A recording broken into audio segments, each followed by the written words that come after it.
Hey and welcome. Today I will talk about why Europe might be better off if the United States left NATO. For years, Europe has built its security on one basic idea, that the United States will step in if things get serious.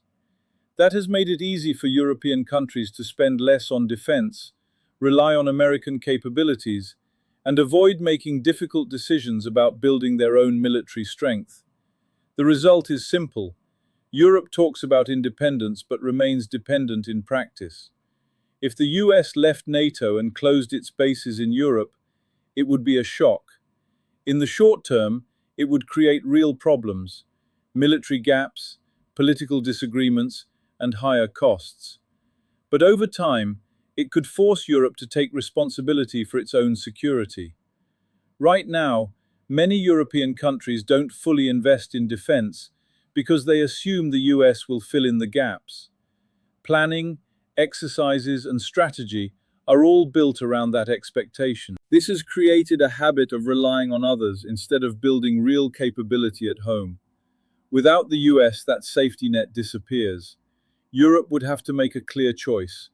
Either work together seriously, sharing planning, building joint forces, and strengthening its defense industry, or accept being weak and divided. There would be no middle ground. It would also push Europe to rethink how it approaches defense. The current NATO model focuses heavily on global missions and power projection, which reflects US priorities. Europe's real needs are different: protecting its own territory, dealing with hybrid threats, and stabilizing nearby regions.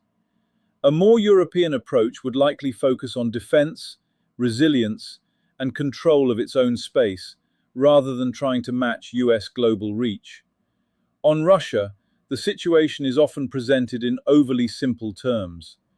Russia is a major power and a difficult neighbor, but it is not automatically looking to invade all of Europe. It acts based on its own security concerns and interests. The current system tends to treat Russia as a permanent enemy, which leaves little room for managing tensions in a more balanced way. If Europe were more independent, it would have to think more carefully about what actually threatens it and what does not.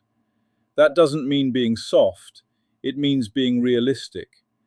Europe could combine strong defense with practical diplomacy, including agreements to reduce risks, avoid misunderstandings, and keep communication open. There is also the political side.